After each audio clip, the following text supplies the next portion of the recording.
গত লেকচারের ধারাবাহিকতাই আমরা আলোচনা করব তোমাদের সাথে ডিজিটাল ডিভাইসের একটা সমীকরণ দেওয়া আছে। এই সমীকরণটাকে কিভাবে তুমি মৌলিক গেট দিয়ে বাস্তবায়ন করবা। আমরা জানি মৌলিক গেট কয়টা, তিনটা, একটা নট, অ্যান্ড আর একটা অর।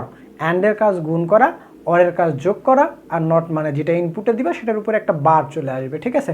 সো এই সমীকরণটার দিকে একটু খেয়াল করো। আমরা জানি সমীকরণের লজিক সার্কিট বা লজিক গেট বাস্তবায়ন করতে গেলে আমাদের যে কাজটা করতে হইতো, প্রথমত আমাদের ভ্যারিয়েবল বা ইনপুট কয়টা আছে সেটা দেখে নিতে হইতো। আমরা এখান থেকে দেখতে পাচ্ছি আমাদের ইনপুট রয়েছে তিনটি, এ বি সি। দেখো প্রত্যেকটা জায়গায় এবিসি রয়েছে। সো আমাদের তিনটি ভ্যারিয়েবল রয়েছে। তাহলে আমাদের চোখ বন্ধ করে যে কাজটি করতে হইতো, আমাদের এরকম তিনটি দাগ দিয়ে নিতে হইতো, দ্যাট মিনস তিনটি ইনপুট দিয়ে নিতে হইতো। ইনপুট তিনটির নাম হচ্ছে একটা এ, একটা বি আর একটা সি। এই যে তিনটি ইনপুট দিলাম, এখন আমাদের যে 2 নাম্বার স্টেপে কাজটা রয়েছে সেটা হচ্ছে এই তিনটা ইনপুটের কোনোটার উপরে ইন্ডিভিজুয়াল বার বা নট আছে কিনা। আমরা দেখতেছি এতে একটা নট আছে, বিতে একটা নট আছে, সিতে এখানে নাই, বাট এইখানে একটা সিতে নট আছে। তার মানে হলো এই পুরো সমীকরণে এতেও নট আছে, বিতেও নট আছে, সিতেও নট আছে। সো নট গেট থাকলে আমরা গত লেকচারে দেখেছিলাম, এখনও আবার সেই কথাটাই বলছি। এতে যেহেতু একটা নট আছে, সো এখানে একটা নট গেট দিয়ে দিব, এই ইনপুটটা এর সাথে জোড়া দিয়ে দিব, তাহলে আউটপুটটা আসবে এতে যা ছিল তার বার। তার মানে আমাদের ইনপুট ছিল এ, আমাদের আউটপুট আসবে তাহলে এবার। ঠিক সিমিলারলি বিতে একটা নট গেট দিব, এটা একটু সমান করে দিতে হবে, এটা ভাগ করা যাবে না, একটা ত্রিভুজ স্রেফ। তাহলে এই আউটপুটটা আসবে আমাদের বি বার, আর সি বার এখানে একটা নট গেট দিয়ে দিব, তাহলে এটা হবে সি বার। এটা আসলে এখন কঠিন মনে হবে তোমাদের শুরুর দিকে, বাট প্র্যাকটিস করতে করতে একবারে পানির মতো সহজ হয়ে যাবে, দেখবা, ঠিক আছে। তাহলে আমাদের দেখো দ্বিতীয় স্টেপটাও শেষ, দ্যাট মিনস আমাদের বারও পেয়ে গেছি আমরা, এও পাইছি, এবারও পাইছি, বিও পাইছি, বিবারও পাইছি, সি বার, চারটে সবগুলো পেয়েছি আমরা, ঠিক আছে। এখন আমাদের সার্কিটটা ড্র করতে হবে। তাহলে প্রথম অংশটা দেখো এখানে কি রয়েছে, এবার বিবার সি, এই তিনটা গুণ, তাহলে এবার থেকে একটা, বিবার থেকে একটা, আমি অন্য কালার ইউজ করি, এবার থেকে একটা, বিবার থেকে একটা, আর একটা সি, এই যে সি থেকে, এই তিনটি কি হয়েছে, গুণ। তাহলে আমরা জানি গুণ হলে একটা অ্যান্ড গেট মানে একটা ডি লিখতে হয়। তাহলে এখানে কত হবে,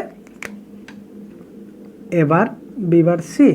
ঠিক সিমিলারলি পরের অংশটায় কি রয়েছে দেখো, এবার বি সি বার, তাহলে এবার থেকে একটা, বি থেকে একটা, এই যে বি এটা, আর একটা আছে সি বার থেকে, তাহলে এটা সি বার। তাহলে এইখানে একটা অ্যান্ড, ক্লিয়ার। তাহলে এইটার অ্যান্সার হচ্ছে কত, এবার বি সি বার। এর পরের অংশটায় কি রয়েছে দেখো, এ বি বার সি বার, তাহলে এ থেকে একটা, বি বার থেকে একটা, সি বার থেকে একটা, এইটাও একটা অ্যান্ড। তারপরেরটা রয়েছে এ বি সি, তাহলে এ থেকে একটা, একবারে সিম্পল, এইটা বি, বি থেকে একটা, আর এইটা সি, সি থেকে একটা। এই তিনটা কোন গেট হবে, এই তিনটা একটি অ্যান্ড গেট হবে। তাহলে একটু আমি উপরের দিকে লিখি, তোমাদের হয়তো দেখতে অসুবিধা হচ্ছে, ঠিক আছে। তাহলে এইটা হবে